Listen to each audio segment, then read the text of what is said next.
Hello friends, and welcome to the 2024 recap. So if you've been watching me for a few years, every year I'll do a recap of the year and create a new goal sheet for the beginning of the year, and I'll kind of talk through some important things that you should do when you're setting goals and things to remember and things like that. You'll also have to excuse me as I am right at the beginning of a cold, so if my voice sounds sad, it's because I'm sick. Now the goals I'm going to go over aren't necessarily things that you yourself have to replicate, but if you want to set goals for the new year, I will go over some things that you can do, some good ideas, tips and tricks to make sure that you stay on track for your goals, all that good stuff. So with that, let's go over what last year's goals were and how we are now, if we've hit them, if we haven't, if we almost did. Let's review. So usually I'll just write this down on a piece of paper, but for the sake of recording this, I did do like a little digital version in Adobe Illustrator, just so that it's easier and clearer to see on the screen, because sometimes when I hold up my sheet of paper, it like gets a weird glare on it. But again, you don't have to set it up this way. This is just how I do it every year. I break it into 4 quadrants. One is always the circle of 5. You don't have to have your circle of 5. I do recommend it. The idea behind the circle of 5 is that you are the average of the 5 people that you hang out with most. So, are you hanging out with good people? Are you hanging out with people that support you? Are you hanging out with positive people? If you reflect on this and you write down the 5 people that you talk to most and you realize that maybe some of them aren't really great to have in your life, maybe they're toxic, maybe they're negative, maybe they don't actually really care about your goals and all of that, you can still have them in your life, but maybe they're not in your circle of 5 anymore. So my circle of 5 last year was my sister Katie, RJ, who is now my husband, and then my friends Katie, Kate, and Kieran. Funnily enough, they were also all my bridesmaids, and it's the exact same as this year. So I like to think I keep myself in good company. But life goals. Let's talk about what my goals were last year for this year. And the first one is to get married. And guess what? We did that. We did that thing. That was a goal that I was like 99.99999% sure I was gonna hit. Only something catastrophic would cause that to not happen. But we did it. We got married, guys. We did the thing. And for that, we could put a little check mark. We did it. Yay. Make enough money to be self-employed. That is a goal I've had every single year. Again, for those of you that haven't been following me, in 2021, I was fired from my job. I didn't like it there, and I knew I wanted to go into content creation full-time, but I was absolutely not in any kind of place to like quit my job and then move straight into content creation. I didn't have like any money that I was making off of Twitch or anything that I was doing. So I kind of just dove straight into content creation and kind of hoped for the best. Every year that's been a goal is to make enough money to be fully self-employed, and while we haven't done that, something else happened in that I finally got a job that I actually like. I do work part-time. I work part-time at a garden center and a hardware store, and for 3 years I have worked like the worst part-time jobs and just hated everything that I did, hated every job that I got, couldn't find work. Finally, I have landed a part-time job that I don't hate my life at, and while I don't make enough money from just content creation, I make enough money to like get by now and not feel stressed about finances or work or any of that kind of stuff, which is such a blessing because for 3 years that's all I've felt, and I know a lot of people after COVID and everything that's happened have felt the same. So if you're struggling with money or a job or any of that, I promise it gets better. And I put a little heart next to that because I didn't hit that goal, but something else happened that still turned out to be a good thing. And I hope I keep that job. I've been there for 6 months and I will gladly stay there for another year. Go to Japan. So I made this last year knowing that I wouldn't do it this year, but I will be doing it in April of next year. So we're going to put a heart next to that because our airfare is booked. That will be our honeymoon. We were supposed to go to Japan in 2020, but as everyone knows, a lot of shit went down in 2020 and that didn't really happen. So again, we didn't hit that goal, but we also didn't fail that goal either. Fitness goals. Run 1 mile without pain or a migraine. I have dealt with headaches and migraines for the better part of my life. In recent years, they've gotten really, really bad, and they were mainly triggered by running because the stress of running on my neck just is too much pressure, and then I get a migraine and my migraines are all back here. And I have done so many things. I've seen so many chiropractors, kinesiologists, physical therapists, massage therapists, doctors, so just so many things that I've done to try and make it better. I have found a thing that finally makes it better. One, I took off like a whole year of running and fitness, maybe even 2. I barely did anything for a long time because it was just too much. And again, for those of you that don't know, the name The Anime Athlete comes from my love of anime and also just fitness and athletics. I did a full 140.6 mile Ironman triathlon in 2017, and for years I kept trying to do my second one. I just kept hurting myself, and so I just had to stop. So another pro tip, rest is important. It's okay to stop. You can always return back to it later. But a goal of mine was to run a mile without any pain or migraines, and I have done that, and I have done that multiple times successfully since making this. I literally did it the other day, and I was gonna run today, but now that I'm getting sick, I probably will not do that. But the thing that helped a lot is I actually saw a neurologist, and I take a pretty high dosage of magnesium and vitamin B every day, and it has made a huge difference, which is crazy because I've done so many other things to help with my headaches, and the thing that did it was just a couple supplements. So start rock climbing again. I did not do that. Nope, we didn't do that. So RJ and I used to rock climb quite a bit back in probably 2021, 2022.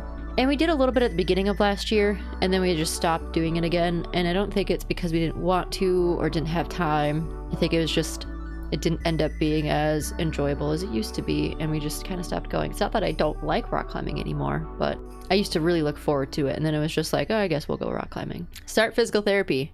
I also did not do that. I actually quit and canceled lots of appointments that I had. I stopped going to the chiropractor. I used to get assisted stretching where someone would kind of push your arm over, push your leg over to help you get really deep stretches that are harder to get on your own. I used to do that. I stopped doing that. I stopped doing a lot of the things that I had been doing for years to try and help with my migraines and stuff that they would help for a little bit and then they just wouldn't help. So I was like, what is the point? So I actually stopped doing a lot of stuff, and that also actually kind of helped to just let my body chill and stop manipulating it and doing stuff. Obviously, my situation is different from everyone else's, so before you do any of that, consult your doctor or someone before you just decide to make those big changes. If you're someone that's dealt with different health issues throughout your life, that is what has worked for me. Social media, make $2,000 on YouTube. That did not happen, but we made about $500. So, that's not a bad thing. That's more than I had made in years past. This was the first full year that I was monetized on YouTube, and I wanted to make a lot more money than I did, but I'm still happy with where we're at. And there's been a lot of substantial growth within the last few months, and it continues to keep growing. But there has been substantial growth on YouTube specifically. We'll go over the statistics later, and I think in years to come, we're going to be just fine. Hit 1,250 Twitch followers. We did not do that. Again, we'll go over our stats later. I have found Twitch very difficult to grow. Twitch's discoverability is just not there. However, I've had a lot of growth on my other platforms, and I do get new followers all the time, offline. So that means people are finding me on different platforms and then going to my Twitch and following me. So there has been growth among other platforms, which has caused growth on Twitch. It's just been very slow. Average viewership of 20. We also did not do that. My average viewership has not changed much in the past years. However, something that I just recently started doing is dual streaming on Twitch and YouTube, and that average viewership together has been much higher, which has been really nice. So I'll probably keep dual streaming because I find it really fun, and it's really nice to see a bunch of new users come in from YouTube, or people that have maybe subscribed me for a long time and just haven't been able to come over to Twitch for live streams, but now they'll come into YouTube for live streams. That's been really cool to see, because there's some people that I see that regularly comment on my YouTube videos that are now popping into live streams, which is nice. But that is just the overview of goals for 2024. We will have a whole section on statistics of growth since 2021, I think, maybe even 2020. And look, I have all these sheets right here. No, since 2021. We will go over statistics since February of 2021 so you guys can see just how much growth that there has been over the course of time. It is one of my favorite statistics to do when I do this. But let us go over now our goals for 2025. And I will also talk to you about, if you want to set something up like this, some tips for what you should do, because some people are like, oh, I want to do all these great and amazing things in the next year and blah, blah, blah, blah, blah. And popular quote is, most people overestimate what they can do in a year and underestimate what they can do in a week. So we'll talk about that stuff. I talked a little bit about the circle of 5 and how it is the 5 people that you hang out with, talk to the most. You are the average of the 5 people you spend the most time with. Birds of a feather flock together. Be wary of who you spend your time with and who you're letting influence you. Life goals. This one should be easy, as it is already scheduled, and like I said, it was kind of part of last year's goal, but now it's going to be part of this year's goal, and that is to go to Japan. I've been wanting to go since 2020. We couldn't go because there was a fucking pandemic, but now we finally have it scheduled. We will have our honeymoon in Japan in April, and I'm so excited because we've been wanting to go for literal years. Build 2 to 5 new garden beds. So I have gotten really heavily into gardening in the last few years. It's something that I've been wanting to do for a long time. We had a raised garden bed last year. I had a lot of tomatoes. I made 5 homemade pints of spaghetti sauce, and I want to do more of that. So I want to have my own pickles. I want to have squash. I had squash this year, it's just really small. I want carrots. I had carrots this year, but again, they were just really small. But that is the thing I want to do. Is I have 1 raised garden bed. I would like to build 2 to 5 new ones, and then have even more stuff. I have a ton of starter seeds that I got for Christmas. I have more preserving stuff, and I want to be able to like grow my own herbs and stuff and make my own homemade tea, because I now have a dehydrator and I have a vacuum sealer. There's so many things that I can do next year to like can and preserve stuff from my own garden, and I'm so excited for spring. I've never been excited for the spring this much in my life. I'm going to Japan, and then I'm gonna grow a bunch of vegetables. And so an important thing here that I'll talk about a little bit, this one's a little bit more loose because it'll be my first year doing the I shouldn't say first year doing gardening, first year having a bigger garden. Had a pretty small one this year. When you set your goals, you don't want to set too many. So I break this up into quadrants, and as you can see from past years, I usually only really hit 1 in each one. And that is because if you do too many goals, you're too spread out. You can't focus on the one. So if you only have 3 goals total, as you can see I have 9 here. If you only have like 1 to 3 goals total, that's totally okay. I've just split this up into different sections, and all of them kind of work together as well. But make 1 to 3. I make 1 to 3 for each quadrant, but like I said, most of the time I don't even hit them. I don't. So I should take some of my own advice and maybe choose a little less. This is less for me than it has been in years past. But honeymoon, again, unless something catastrophic happens, we're gonna hit that. And I know with all of the garden stuff that I have for this next year, I'll at least have some more gardening things, and my goal is to just have more than I had last year. So again, another thing you want to do is you want your goals to be quantifiable and measurable. Honeymoon in Japan, we have a date set. That's not really quantifiable or measurable, but like the date is set. So we have airfare and everything.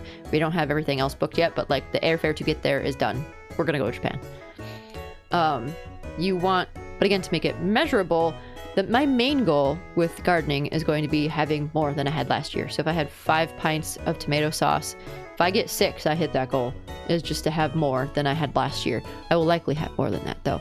But building 2 to 5 new garden beds, it's a numeral. If I just say, oh, I want to have a bigger garden, you can't measure that.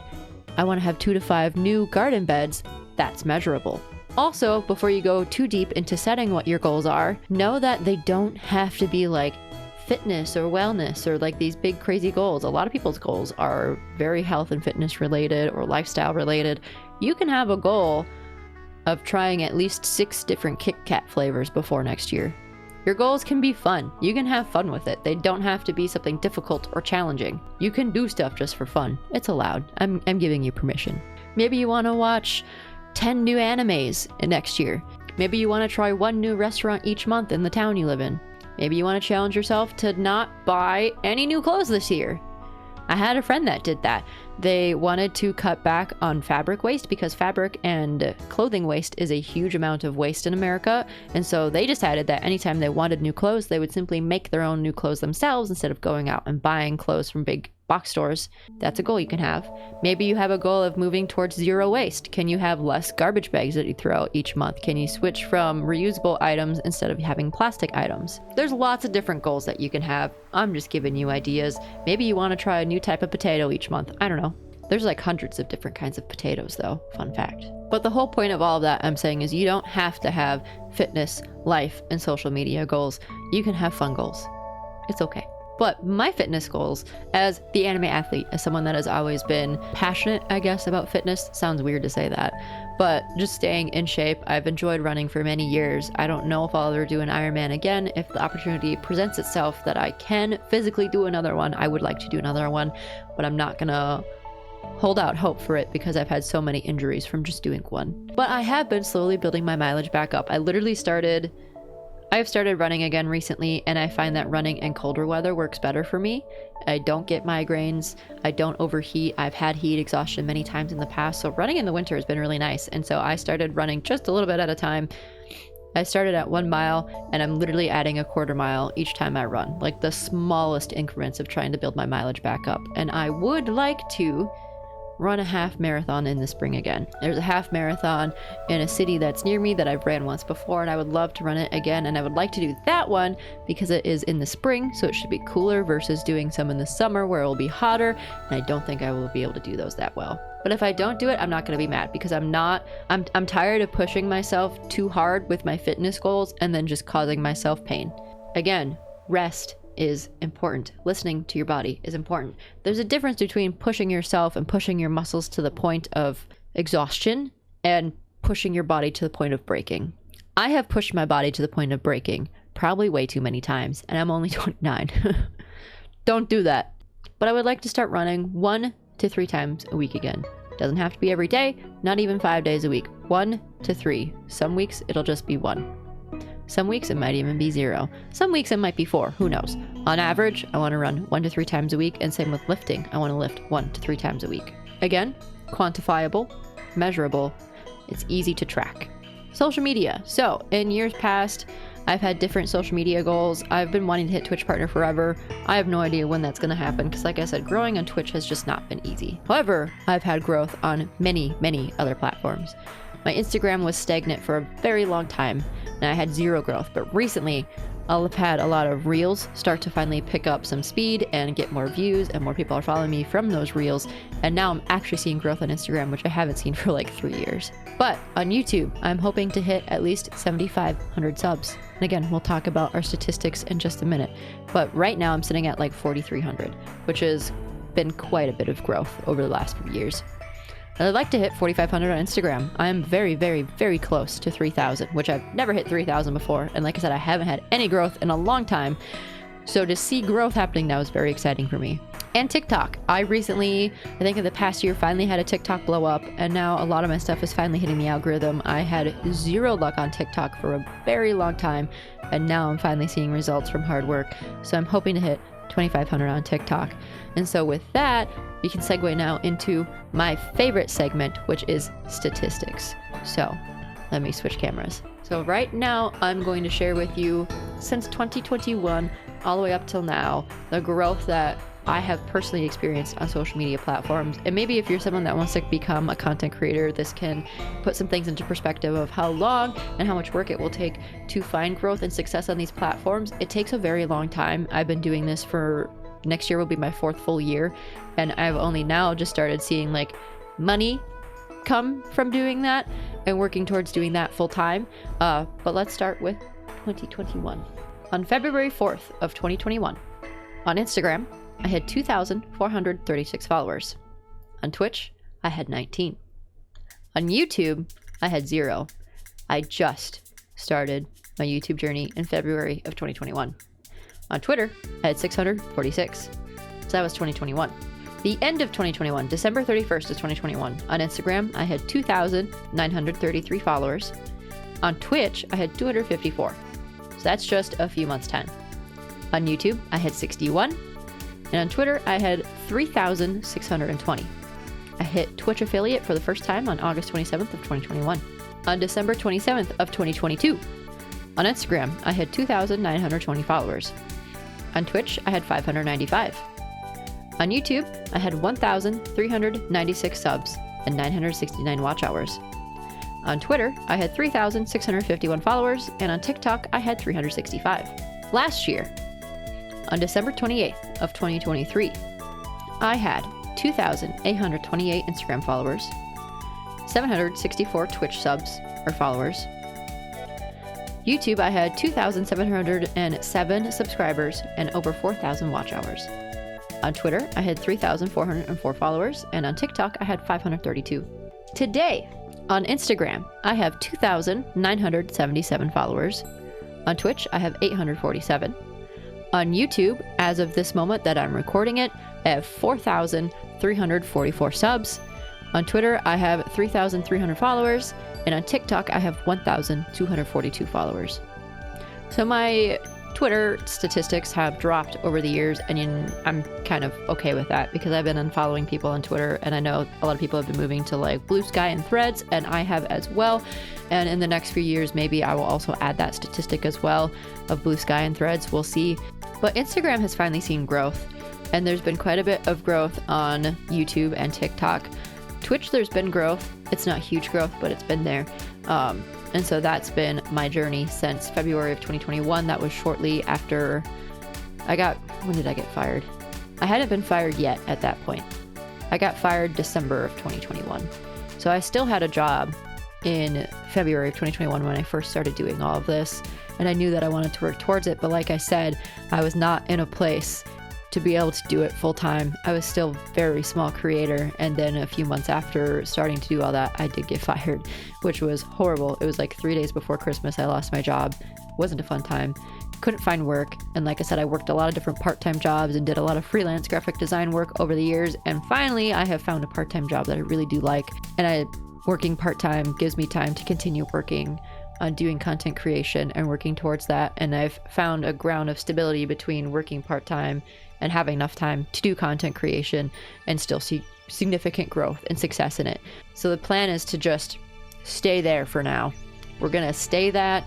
We're gonna stay at our part-time job. I like it there. I like the people I work with. They're fun. That's been a big thing in the past, is people that I worked with were all fucking awful.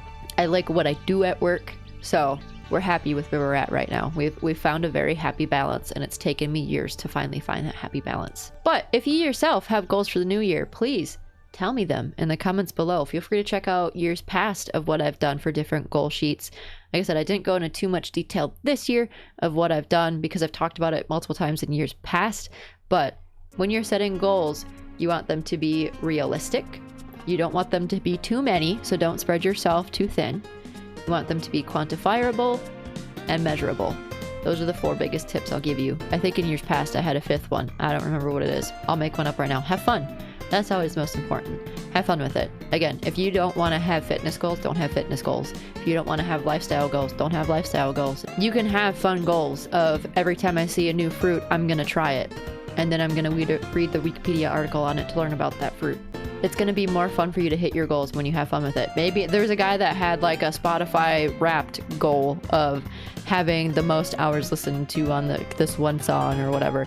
Maybe you want to change your Spotify Wrapped next year. I don't know. But if you have goals for next year, please do tell me in the comments below. If you have questions about my different goals for this year, absolutely ask them. You can ask me in my Discord or talk to me directly in my Discord. I will probably respond more quickly there than I will YouTube comments. All the links to all of my social medias are below in my description. But please, let me know what you think. And if you enjoyed this video, be sure to like, comment, and subscribe. Keep up with me on all of my social media channels. Come hang out with me live on Twitch and or YouTube. And I will see you guys next year. Huh.